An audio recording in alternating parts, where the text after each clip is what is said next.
कृष्ण जी, एक चीज़ बताइए कि ये गोबर से शुरुआत होती है जैविक खाद बनाने की, तो ये सबसे किस तरह का गोबर आना चाहिए, होना चाहिए, और क्या इसका प्रोसेस क्या है? देखिए सर, ये जो गोबर है ये गौशाला से हमने मंगाया हुआ है। प्योर गोबर है गाय का, देसी गाय का।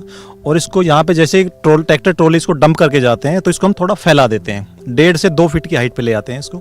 और उसके बाद इसको 15 दिन तक यहीं पे पड़ा रहेगा। ये जो नलिया देख रही हैं आप, पानी हमने डाला हुआ है, पानी इसका इसके ऊपर लगातार छिड़काव चलता है 15 दिन तक। 15 दिन में क्या होता है कि इसके अंदर जितनी भी गैस है वो सारी की सारी रिलीज हो जाती है और ये ठंडा हो जाता है, बेड में डालने लायक। और बेड में डालने का आपको मैं आगे दिखाऊंगा, आगे कैसे डाला हुआ है। 2 तरीके हैं, एक तो वर्मी जो बेड आता है उसके अंदर डाला हुआ है हमने, एक जो हम नॉर्मल जो बेड बनाते हैं पन्नी के ऊपर, एक उस पर डाला हुआ है।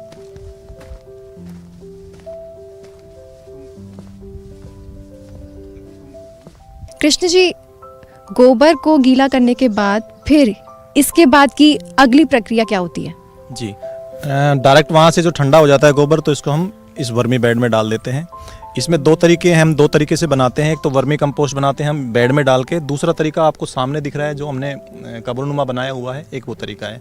जो आप ये वाले बेड दिख रहे हैं इसके अंदर हमने खाली गोबर डाला हुआ है। अभी इसके अंदर अभी हम प्रोम बना रहे हैं बेसिकली। इसमें जो DAP का विकल्प होता है वो भी जैविक, ठीक है, उसका एक प्रोसेस है, वो हमसे सीख सकते हैं कभी भी आके कोई भी भाई।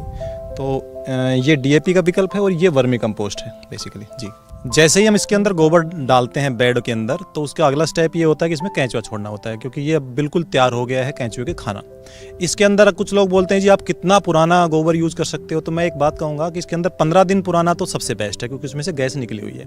बाकी 40 से 50 दिन तक का भी यूज़ हमने किया हुआ है, उसका भी ठीक रिजल्ट होता है। जैसे अपना खाना होता है ताज़ा हमें अच्छा लगता है, और जितना बासा होता जाएगा उतने उसमें हमें समस्या आएगी। तो ऐसे ही जितना बासा होगा उतनी समस्या तो रहेगी, लेकिन ताज़ा अगर आपको मिल रहा है तो सबसे बेस्ट है, मैं ये कहूँगा। इसके अंदर आपको जैसे ही आपका गोबर 15 दिन ठंडा हो गया, इस पर आप केंचुए छोड़ दीजिए। केंचुए छोड़ने का भी एक तरीका होता है, प्रोसेस होता है। उसके अंदर हमें पहले टेस्टिंग करनी होती है। टेस्टिंग करने के बाद हम कोशिश करते हैं कि ये झुंड में रहे स्टार्टिंग में, क्योंकि केंचुए को इसके अंदर रहना है। अगर केंचुए इसके अंदर गए और मर गए तो सारा खेल खत्म हो जाएगा। लेकिन हम उसके लिए क्या करते हैं, हम इसको साइड में छुड़वाते हैं और झुंड में छुड़वाते हैं, ताकि गलती से भी गैस रह जाए तो ये जिंदा तो रहे। अगर ये जिंदा रहेंगे तो काम तो ऑटोमेटिक करने लग जाएंगे। बहुत अच्छा खाते हैं, बहुत स्पीड से खाते हैं। एक केंचुआ जो ऑस्ट्रेलियन नस्ल का जो हम रखते हैं, ये एक दिन में लगभग अपने वजन के बराबर खा लेता है, ठीक है। और इसकी जो प्रोसेस है, इसके आगे का मैं आपको प्रोसेस बताऊं तो इसको लगातार हमें अभी 40 से 50 दिन तक ढक के रखना है। ढक आप किसी से भी सकते हैं, जैसे पराली हो गई, केले के पत्ते हो गए, और अपनी बोरियां हो गई। इसके अंदर सबसे जो अच्छा रिजल्ट है वो पराली का है, क्योंकि पराली के अंदर छोटी छोटी नलियां होती हैं जिससे उसके अंदर नमी रहती है। और जितनी नमी रहेगी, केंचुए को कभी भी पानी नहीं चाहिए ज़्यादा। पानी अगर जहाँ भरा होगा वहाँ पे केंचुए ऑटोमेटिक कम हो जाएंगे। इनको नमी चाहिए, और नमी पराली से सबसे अच्छी तरह उसके अंदर मेंटेन रहती है। सबसे अच्छा तरीका ये। दूसरा, इसके अंदर अभी हमें इसके अंदर मॉइस्चर मेंटेन करके रखना है लगभग 40 से 50 दिन। 40-50 दिन के बाद इसको एक बार हटा के देखेंगे तो हम इसके अंदर मान के चलिए 6 इंच के करीब इसमें लेयर बन जाएगी। अब उस लेयर को निकालना कैसे, इसके 2-3 स्टेप है वर्मी कंपोस्ट को निकालने के। एक तो आप डायरेक्ट निकाल सकते हैं, आप वेट कीजिए कि वो धीरे धीरे करके नीचे तक पहुंच जाए। दूसरा तरीका इसका ये होता है कि आप लेयर वाइज लेयर उतारें। उसका बेनिफिट ये होता है उसमें टाइम कम हो जाता है। आप जैसे लेयर हटाएंगे तो और स्पीड से खाना स्टार्ट कर देते हैं, और एरेशन भी अच्छी होती है। इसके बाद आपको 50 दिन के बाद, मिनिमम 50 दिन के करीब में आप स्टार्टिंग में जब करेंगे तो आपको लगेगा कि उसके अंदर आधे से ज़्यादा खाद बन गया है। आप पराली हटाइए, पानी देना बंद कर दीजिए 5 से 7 दिन के पहले, 5-7 दिन पहले पानी नहीं डालेंगे तो क्या है, मॉइस्चर कम हो जाएगा और आपको वर्मी कंपोस्ट ऊपर से दिखने लगेगा। जी, मेरा एक और यहाँ पे सवाल था कि इनकी जो संख्या है वो कितने समय बाद वो डबल होती है, मतलब 1 महीना, 3 महीना? लगभग ये 3 महीने के अंदर डबल हो जाते हैं, और डबल नहीं, मैं तो कहूँगा कि 3 टाइम 4 टाइम भी हो जाते हैं, अगर आप अच्छी तरह ध्यान दे रहे हैं तो। अगर ध्यान नहीं दिया तो ये आधे भी हो जाते हैं। तो मतलब इनके रख रखाव में किन बातों का ध्यान रखना बहुत ज़रूरी है? जी, टाइम टू टाइम तो इनमें पानी लगना चाहिए, मॉइस्चर अच्छा होना चाहिए। टेम्परेचर हमारा उत्तर भारत के अंदर जितना भी है ना, क्लाइमेट ये चेंज होता रहता है। बारिश भी हो रही है, बहुत ज़्यादा होती है, सर्दी भी, गर्मी भी। तो इसके हिसाब से कुछ सावधानियाँ होती है जो हमें बरतनी होती है। कुछ समय ऐसा आता है जब इसके ऊपर हमें पराली ज़्यादा करनी पड़ती है, कुछ समय पराली कम करनी पड़ती है। और गर्मियों के अंदर पानी इसके अंदर हम 2 टाइम भी डाल सकते हैं। सर्दियों के अंदर हमें आवश्यकता कम से कम 3 से 4 दिन में भी नहीं होती पानी की, क्योंकि उसमें नमी रहती है। दीपिका जी, एक सवाल मेरा भी है। तो कृष्ण जी, ये मैं देख रहा हूँ कि यहाँ ओपन में है जो गोबर आपने डाला है, इस तरफ शेड है और बेल भी है। तो जरा वो इसके बारे में भी हमें बताएं कि शेड और बेल का वर्मी कंपोस्ट प्रोडक्शन से क्या संबंध है, इसको आपने मतलब किस पर्पज से लगाया है? सर, शेड का एक फ़ायदा ये होता है कि शेड के अंदर ज़्यादा ना तो गर्मी पड़ती है यहाँ पे, जब हमारे यहाँ पे हीट होती है 45-47 डिग्री तो भी बचाता है।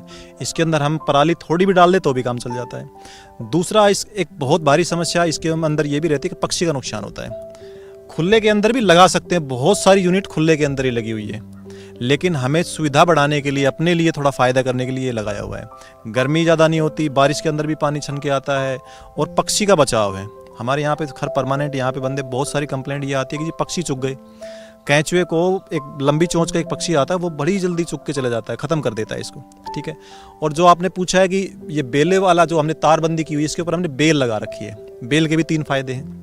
एक तो ये छाया करता है, जो इनको चाहिए, अंधेरा चाहिए, छाया रहेगी। दूसरा, हमें सब्जी मिल जाती है, ठीक है जी। तीसरा, जो तारबंदी की हुई है, मतलब जाल बनाया है उसके अंदर से, उसके अंदर भी पक्षी नहीं आते। आ गया तो उलझ जाएगा, दोबारा हिम्मत नहीं करेगा। ये फायदा है। मतलब कि केंचुए हमारी खेती को संरक्षित करते हैं, लेकिन केंचुओं को भी हमें संरक्षित करना पड़ता है, और वो आप इस शेड और बेल इन दोनों से कर रहे हैं। जी। तो अब हमको वहाँ पर ले चलें जहाँ पर ये फाइनल प्रोसेसिंग आपकी होती है, जहाँ आप पाउडर के रूप में ये तैयार करते हैं।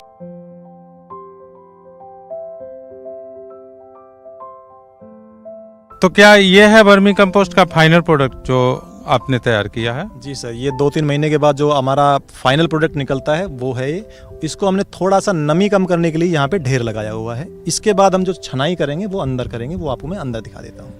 जी, चलते हैं, वो जहाँ छनाई वाला है काम वो भी देख लें।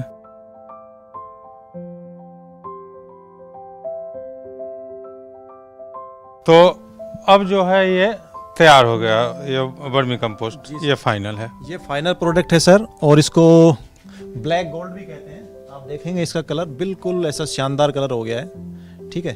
और ये स्मूथ क्वालिटी है, सबसे अच्छी क्वालिटी है वर्मी कंपोस्ट की। आप कलर के हिसाब से देख सकते हैं इसको। अब ये पैकिंग के लिए जाएगा। पैकिंग के लिए आपको मैं 2 पैकिंग, हमारे पास अभी 2-3 पैकिंग है, जैसे 50 केजी, 40 केजी और 5 किलो के अंदर है। ये तीनों पैकिंग में आपको दिखा देता हूँ, इसके अंदर ही पैक होगा। और ये आपने जो अपना ब्रांड जो बनाया है, इसका जो पैकिंग का, उसका क्या नाम दिया है? सर, उसका नाम हमने भूमि गोल्ड दिया है। ये हमने ट्रेडमार्क लिया हुआ है इसका। और कुल मिला के अच्छी पैकिंग है, अच्छी क्वालिटी का खाद है। मतलब ये ब्लैक गोल्ड, और आपने ब्रांड का नाम दिया भूमि गोल्ड। भूमि गोल्ड, जी जी, बढ़िया जी। तो वर्मी